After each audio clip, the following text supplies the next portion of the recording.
Welcome to Kung Fu Havoc number 2. Instagrammers. Alright, so tonight it is now 5 p.m. So I'm going to do some messing around. Basically, this is just for fun. You might get a lesson here and there while I'm having fun. So we're going to do short sticks and kamas and a sabatu. Sabatu is basically the practice katana for anybody who's taken Aikido or the fuck is the name of it? We'll just go with ninjutsu. So Aikido, ninjutsu, and another thing that uses that would be like some shogun shit. Alright, so this is a sabatu. It is a practice katana. It is shaped like a katana. It is made out of wood, just like a shiite or a kendo stick or an aikido stick, depending on what you want. And kendo was what I was actually looking for. So you can learn how to use these in kendo, aikido, jiu-jitsu as well, like old school jiu-jitsu, old school judo. And I'm having problems with Instagram. My phone keeps pausing. So we're going to play with these weapons. And yes, even though they are practice weapons, a practice weapon can be just as dangerous in the hand of an expert as a real weapon. There's still the word weapon attached to the word practice. So if you hear the word practice weapons, that does not make it any less a weapon. It is still a weapon. Understand that, So I suck with swords, and the only reason why I know how to use half of what I know how to do was because of Aikido, and because of Judo, and because of other things. Yes, Judo, Jiu-Jitsu, old school in the 80s and 90s, they did incorporate weapons, or at least the shit I was taught incorporated weapons. Let's put it that way. That way no one will be like, I didn't learn that. You weren't taught by the same fucker that I was taught by, so therefore, my jiu-jitsu that comes with these things might not be taught the same way that it was taught to me. Alright? So, I don't know what that is, so let me go ahead and wave to this person. I'm really bad with tech. Okay, something's going on here. I was trying to wave, not pause the damn thing. Alright, so we're going to play with this. We're going to play with these short sticks. They used to be kamas. And more practice kamas. Alright? Y'all have to forgive me if I'm taking the time to wave to you and it's not working. It's because I'm a dumbass. Okay, so my short stick form and my kama form are exactly the same. There is a reason for that. It is called muscle memory or second nature.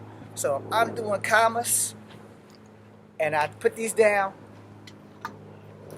and do the exact same shit with the short sticks, only short sticks you can whirl. Kamas you should not, especially the real ones. So if I'm going here and here, and I do the same thing with the kamas, is because the form is basically the same thing. For Kempo, block, strike, it's the same thing with the Filipino stick fighting, where it's block, strike, block, strike. It's the same thing as push hands and trapping hands, only you have sticks in your hands. I watched a video earlier today where there was a strike, and I saw some flaws in it, but I'm not judging that guy because what he does and what I do is totally different. It doesn't make him any less wrong. It doesn't make me any more right. But what I said, when he got his opponent to the outside, I guess because I'm so used to doing it like the Kung Fu way, outside and then strike, where he went on the inside and then struck. But instead of like doing a simple strike, he had to do extra. So he blocked it and then he struck. Where I would have, once I blocked it, I would have struck with the same move because most Kung Fu is direct strikes versus power strikes, because power is great if you can achieve that at that moment. But you have to remember, people who are fighting you back as you are fighting them. So it's going to be a power struggle. That's when finesse comes in. Now earlier today, I did elbows and knees at work. I will engage in that one more time because you can use elbows with your short sticks and kamas. And you can also use knees, as they can also be incorporated into every martial art on the planet, providing that you are able-bodied to do so. So let us begin with short sticks. So we're going to start with some blocks. Block, block. See, this is a high left, and this is a middle to low right. And then you just switch. Boom. Earlier today, I watched a guy do a block like this with his elbows. It doesn't work with these sticks in my hand. But if you're going to block with the sticks, we're going to go through some of those blocks as well as what I saw. So you have this whole central line that you must protect. Stop to the right, stop to the left. Of course, I just did it in reverse because this is my right, this is my left. But however you are seeing it, one's going to be your right and one's going to be your left, regardless of which one is my left versus my right. Hopefully that makes some sense. So, and if you do karate, you know the back step and block and the counter. So you can do that with the short sticks too, but it won't be like this. It'll be more like this with mostly the stick. So you're batting it and you're striking. Batting it and striking it. Double block, double strike. Block high and low, counter. So block, counter, boom. Now in a real fight, you're never going to do that.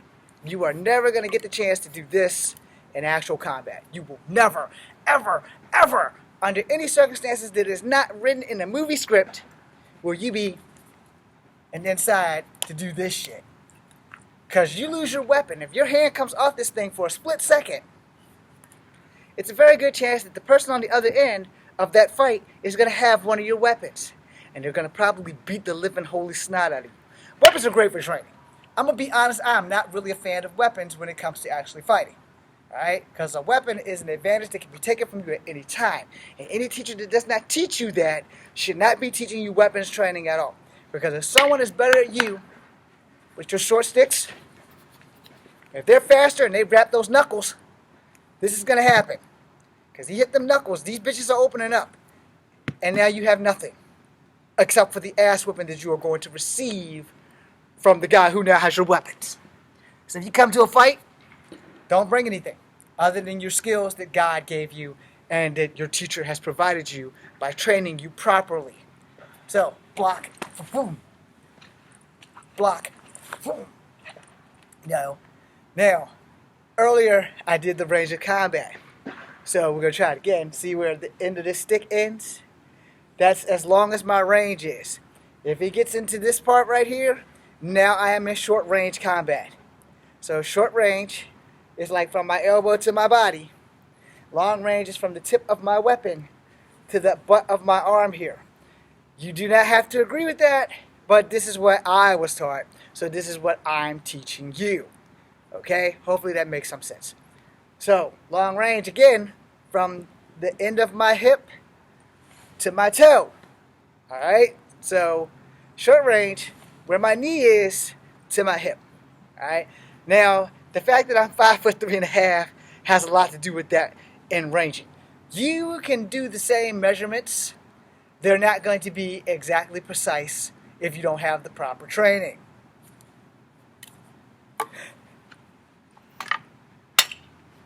Long range weapon. This one. Now, that's a whole lot of a difference between this and the range you get with this or a chobo. A chobo would be a baton or a tonfa. So, don't ask me why, because this technically could count as a chobo. So, from here and from here, you can see the difference in that range. That's why this is short range fighting. I understand how that works. This long range fighting, this in a bow staff, boom, boom. Now you see what happens. Now you know why you don't whirl it. Me whirling that, it came out my hand. Why did I whirl it? Because I was going to show off and do some shit like this. Now I transitioned.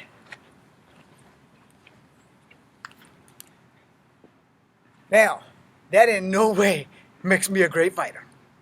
That just makes me some asshole with a plastic or a wooden sword, whirling it and showing it off like I'm in a movie. You killed my brother. Prepare to die.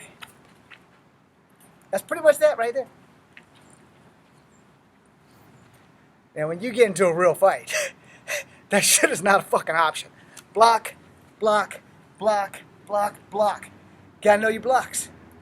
Now, generally in sword fighting, you're not gonna do that much fucking kicking. Alright? I know. But in the movies, they do it all the time. It's called a movie. The M in movie means make believe. If I have a real katana and you go for a kick, and I put this bitch up the block, and you kick this bladed part, well, depending on how sharp my katana is, or if you're not wearing armor, somebody's not going home on 1 foot tonight. Or somebody is going home on 1 foot tonight. As you know, swords cut. So when you're fighting in a sword fight, bing, bing, bing, bing, bing, that's pretty much what you're going to do. This shit here, save that movie magic for your mama, because I can tell you in a real fight,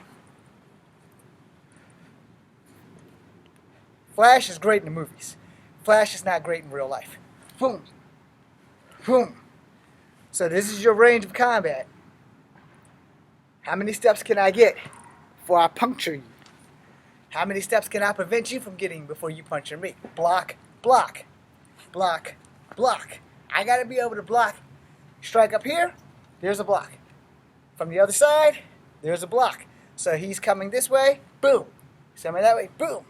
Now, these were short-range blocks. Not recommended, because if you're blocking like this, it's already too late. He's probably all the way in that 21-foot step range thingy, where you're probably going to get fucked up. Alright? So, you want to keep it tip to tip, boom, boom. You know, try to keep him from getting into your defenses. In the event that he gets into your defenses, your ass better have a countermeasure. Boom, boom, you know, bing, boom. Now, again, I suck with swords. So I don't ever want to have to use one. Ever. Unless it's in the movies. You know.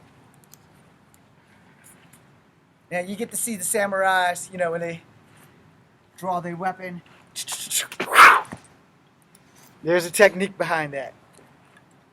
However, it is very dangerous to do a duel and not know what the hell you're doing. First, you want proper armor around your hands. God forbid that you get your hand cut off while you're trying to fight some goddamn body. Which is why I also don't like swords. I've never cut myself with a martial art weapon, but I've cut myself with plenty of other things. So yeah, you gotta be careful. You gotta know your shit, you know. So you're not gonna doom and do one of those, because 9 times out of 10, boom, boom, there's your leg.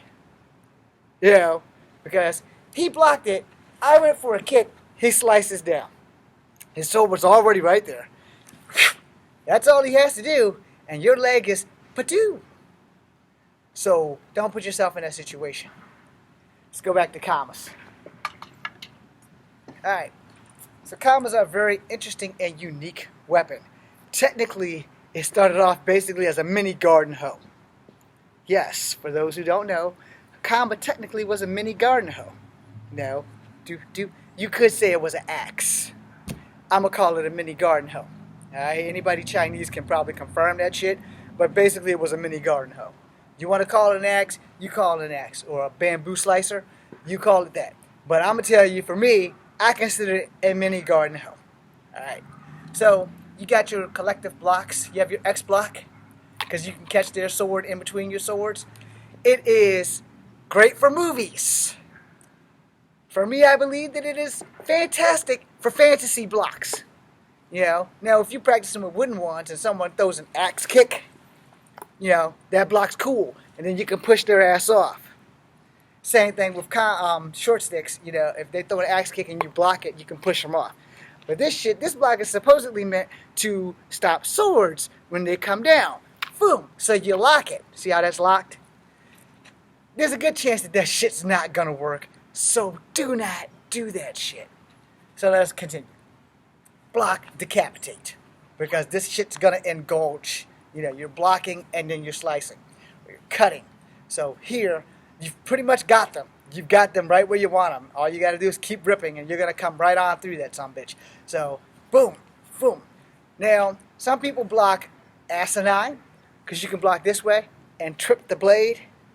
So, boom, and then you can cut them at the same time. I'm gonna say that you probably don't want to do that, because in real life you're probably not gonna get the chance.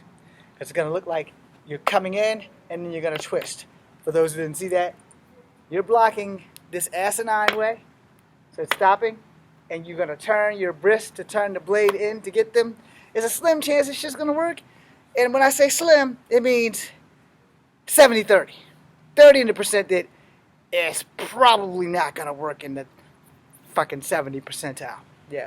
But people's hands and wrists are tricky, and the hand is generally quicker than the eye. So multiple front strikes with the short sticks is the same thing as this. The problem is you have to get past your opponent's defenses. So he's swinging and you block and you cut, you block and you cut, then you rip, and you can do that, and that would be great. Again, I'm going to state this, and I'm going to piss off martial artists. I'm sorry.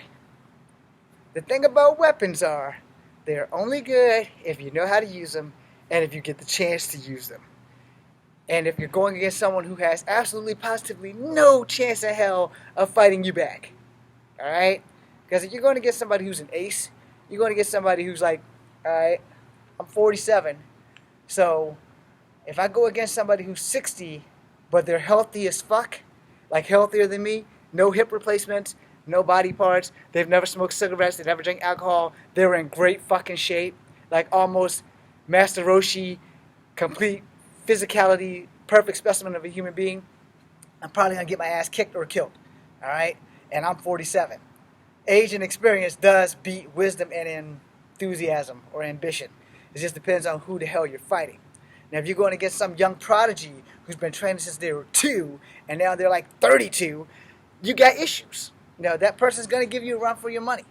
It's not meaning that they're going to whoop your ass, but there's a good chance that they're going to probably whoop your ass. If you're not, like, devoted to this shit, like 1,000%, if you don't eat, breathe, and sleep martial arts, then martial arts is just exercise for you. I'm not insulting you, I'm just telling you the fucking truth. If you're not like, I'm going to get up and do this shit every day, martial arts is probably just exercise for you. Now, back in my younger days, when I actually had time to do 200 push-ups a night, 100 push-ups every other day, when I could get the chance before school and before other things started taking over, it's a different ballgame. I'm still dedicated, I'm just old. Alright, so I don't get to do the shit that I want to do all the time. Now, after I do this, I'm probably going to go knock out 100 push-ups because I started Monday, Wednesday, and Friday. Then I'm going to be doing 20 push-ups a night until I can get back up to 100. So, we're going to figure that shit out. Or at least 20 push-ups those 3 nights. Now, attack posture. You have this one. You might be left-footed dominant, so you have this one. Now, before you can attack, you still got to learn how to defend. So, block, strike. Block, strike, block, block. Now, if you want to know why I did that, because one, blocking is very important. How you block kind of matters and it kind of doesn't matter. Because in the heat of the battle, how many people have been in a fight and thought, did I block right? Fuck no, you don't think that. Because what you think is, thank God I blocked that fucking punch or that kick. Because you mess up, it's not going to matter that my weapon shouldn't have been like this. It's not going to matter because somebody's trying to hurt you. So block and strike, that matters. Block and strike, that will matter. But when you're just blocking, boom, boom, boom. No one's going to give a damn that your commas are facing that way versus double, double. And again, this also works on who's teaching you what. Because some people are anal about teaching. And when they're anal about teaching, it's like if you're going to the right, both commas go to the right. You're going to the left, both commas go to the left. Now here's why I'd say that's horse shit. Because sometimes you don't have time to worry about that shit. Somebody's coming down with the axe block, boom. You're going to block that shit.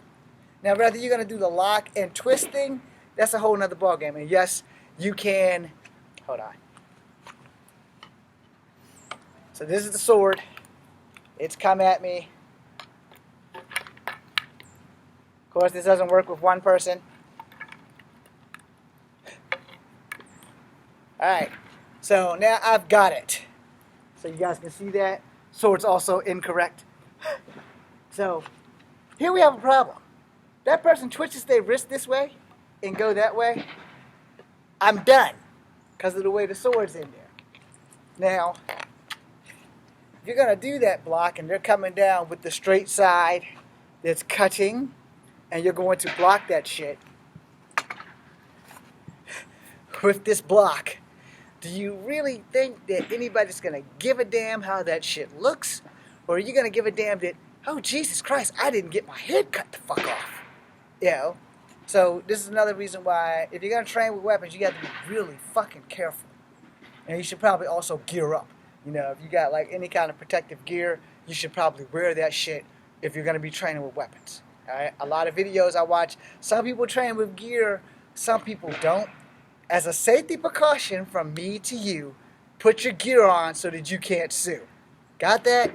Keep that in mind, and you can use that nursery rhyme anywhere you want. So, back to short sticks, and we're going to add knees and elbows after I do short commas with knees and elbows. So you're blocking, and you're pulling this way. So, block and throw that knee.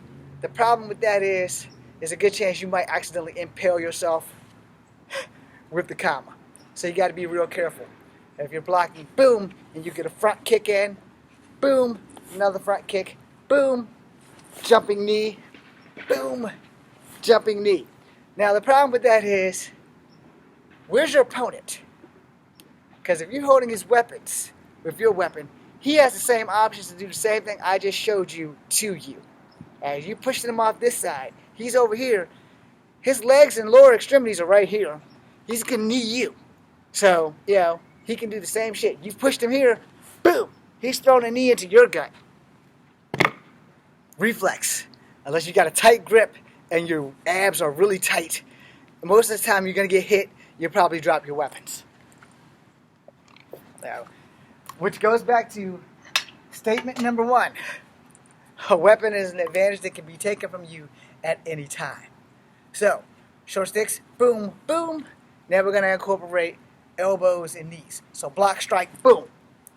Let me do that slowly. Block, strike, boom. All right? Now let's try a knee. Block, strike, boom. Block, strike, boom.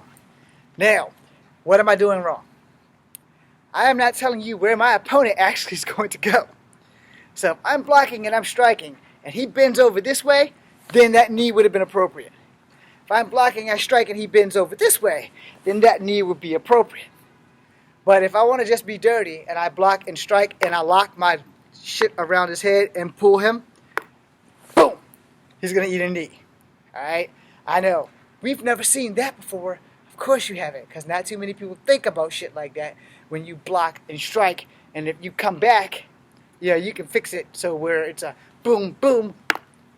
You know, so you're going to have to get these behind him.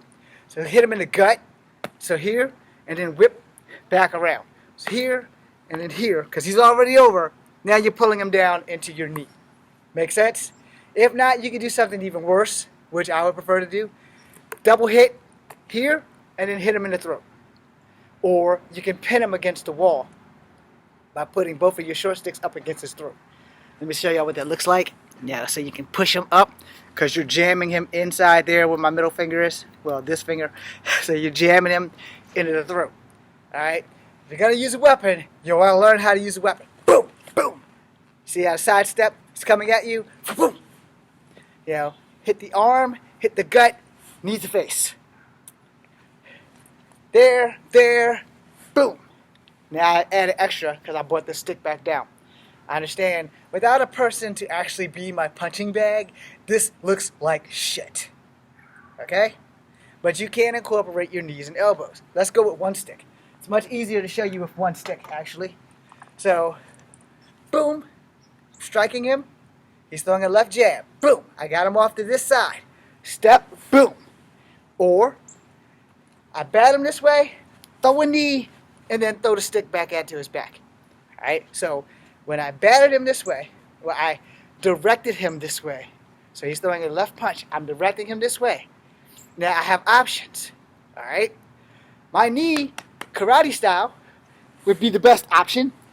Because my knee, kung fu style, is way past the striking distance point. So karate would be best. Boom! Now he's bending over my knee, and I'm going to hit him in the back with this one stick, or I'm going to elbow him in the back. And if I elbow him in the back, unlike everyone else, I'm going to tell you my way versus the correct way or your way. Now, I've kneed him, I've elbowed him, I'm taking the stick and him to the ground. I'm not letting him do anything else from that point. Once I need him and I hit him with the stick, I can elbow him, or I can elbow him and hit him with the stick, and from there, we're going to the ground. He's a human being. He's going to feel that shit, just like if it was in reverse and he hit me with the stick. Believe me, I'm going to feel that shit. And then he's going to whoop my ass because my dumb ass allowed that shit to happen by not avoiding the fight in the first place. But male pride, oh, I can take you. Probably. Now, here's the thing about fighting with one stick versus two. Alright, so one, I got a little bit of control, I can lock him up and do all the other stuff until I can't, And here's that thing about the strength of my opponent. If my opponent's a little bit bigger, I'm going to have to work a lot harder. Doesn't mean I'm going to lose. It just means I have to work harder. And that's the thing when people talk about size matters. No, it don't. Your skill matters. So when I hit you, I'm going to make sure I hit you where I know it's going to bend, break, or incapacitate your ass with one hit. Now, if I can do that and get past all that adrenaline that's pumping through you, I got a fighting chance. So, boom, that's a gut shot. When you bend over, I got options. My knee is right here, so I can drop the stick into my other hand and I grab you by the back of your head and just ram that knee there. I can keep that stick when I drop you, and I can grab you and grab you and grab you and just not stop until you stop moving. After I've kneed you about 5 or 6 times, boom, I'm going to elbow you one more time for good measure in the back of your spine. Somewhere about right there. And you're going down. Once you hit the ground, if you're not unconscious, I'm going to put you in an arm bar. And I'm going to break your fucking arm. Or I'm going to knee you while you're down. Wrestlers, they call it the kitchen sink, where they're running, you slam their knee into you and you flip over them. Well, there's also a knee assault. So I'm just going to keep kneeing you because I'm going on the ground with you. I'm not going to let you get back up. I'm going to try to drop dead weight across you like side mount, only in reverse, because I'm going to be on your back versus you being on your back and having me on top. I'm going to be on your back and I'm going to be pinning you. This elbow is going to be in the back of your neck, pushing you down. And these knees are going to drive into you like there's no fucking tomorrow because it has to be done, especially if you're bigger than me. If you're bigger than me, I'm sorry, I'm going to piss you all off now. If you're bigger than me, I do not support violence, but the next thing that is about to come out my mouth is very violent, so I apologize to you in advance. If you are bigger than me, to quote the song that Rhea Ripley uses when she comes into the off the ring and shit, I'm going to be showing you what the word brutality actually means. Because I'm 5'3", and that means 20% of the fight that I'm going to be fighting is about how brutal I'm going to have to be to you because you're bigger, you're stronger, does it make you tougher? So, quick question before I go, is it better to be stronger or tougher in a fight? This is, again, where I piss off all the martial artists. If you're watching and you're a martial artist, I apologize in advance. I'm a small guy. I'm tough as nails, but I am not strong. I am not physically strong. I'm mentally strong. I'm mentally tough. And that's just not my Army warrior ethos talking. Straight the fuck up. I was tough before I got into the Army. But I will tell you now, everyone I've ever fought has been bigger than me. None of them have come back for another round. None of them. So therefore, it is better to be able to take a beating as well as you can give a beating versus being able to throw somebody across the room. Now, from personal experience and being thrown across the room, playing with people, my friends will tell you, I am the never say die mixed guy. When you throw me across the room, if you don't completely incapacitate me, I'm coming right back. So we can say that I'm a glutton for punishment. Or I live for this shit. Now let's finish up with some elbows and knees because I promised at the beginning of this video I would incorporate them with the short sticks. But my hands are getting cold, so we're going to scratch that part of that. And we're just going to do elbows and knees. Plus, I'm losing light like a motherfucker. So, remember at the job today, I told you about the spinning back elbow. So, you got jab, jab, boom. And then you got jab, jab, and it's higher. I'm a short guy, so I'm not going to do too many of those high ones. And then you got the straight spinning back elbow. Now, the thing about the spinning back elbow in any capacity is how do you fucking block it? Alright? So you need to understand that some of these blocks that are conventional don't always work.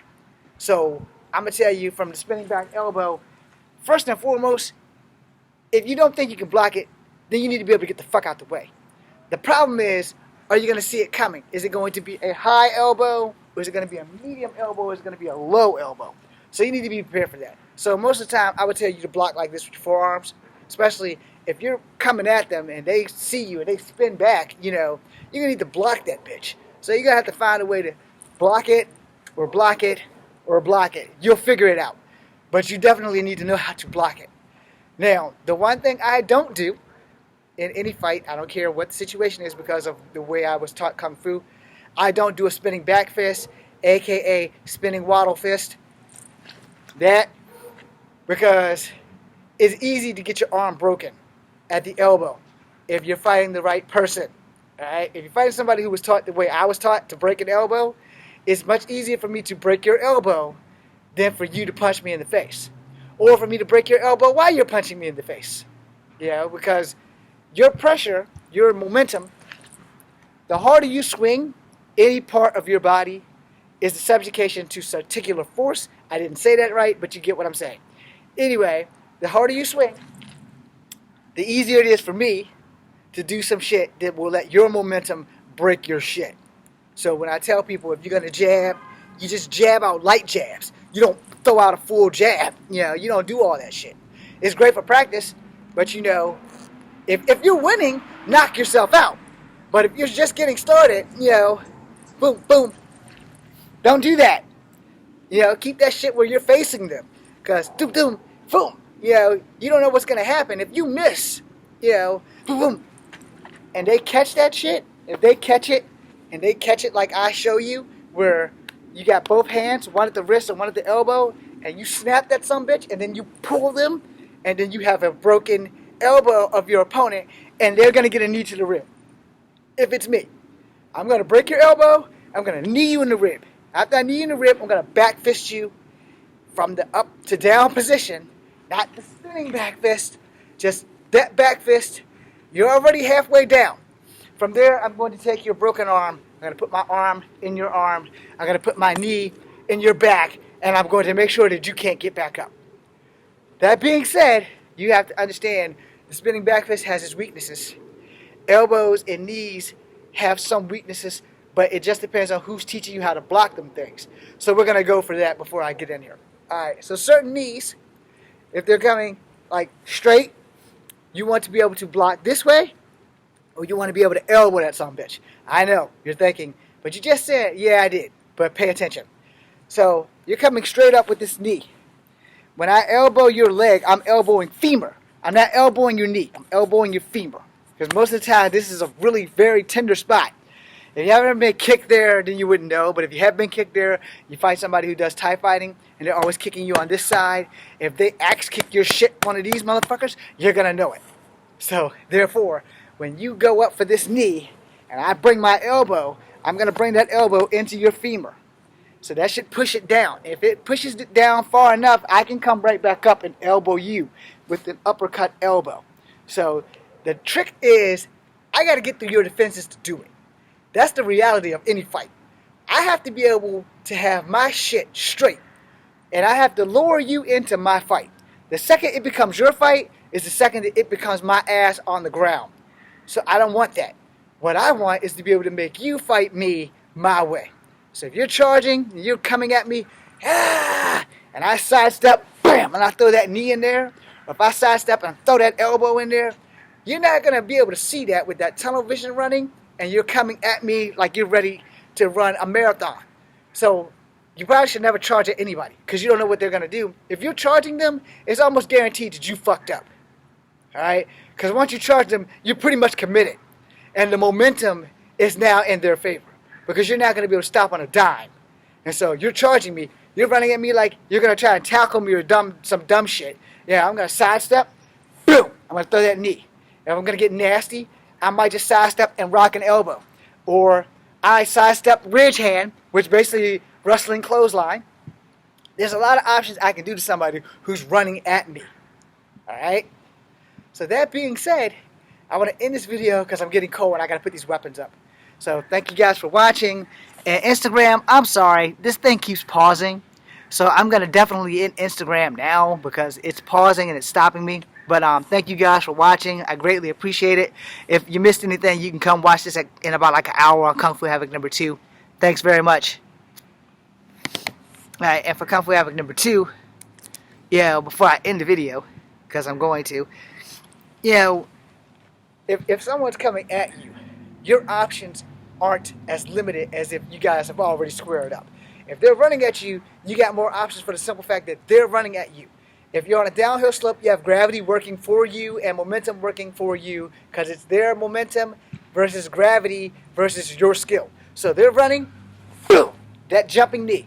They're running, boom, that elbow or that forearm. And when your next move is going to be whatever their body is left over with. So if you elbow them, that's a knee.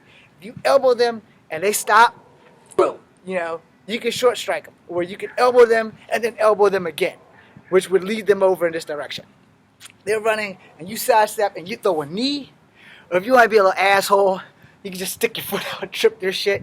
When they go down, just be on top of them because they're already going to be pissed off. So if they're running and you clothesline them, they're going down. So drop down on them. Put your knee in their groin. Do what you gotta do to keep yourself alive. If they're running at you and you decide you want to sidestep and throw that knee, once you throw that knee, they're coming over your knee. How much momentum they have will decide where they're going next. It won't really be your decision. If they come to a dead stop, you got them. But if they keep flipping over, then you need to go after them because they're gonna be pissed off when they get up and they're gonna try to end your shit. That being said, this is Kung Fu Havoc number 2. Be seeing you. If I can find a cursor.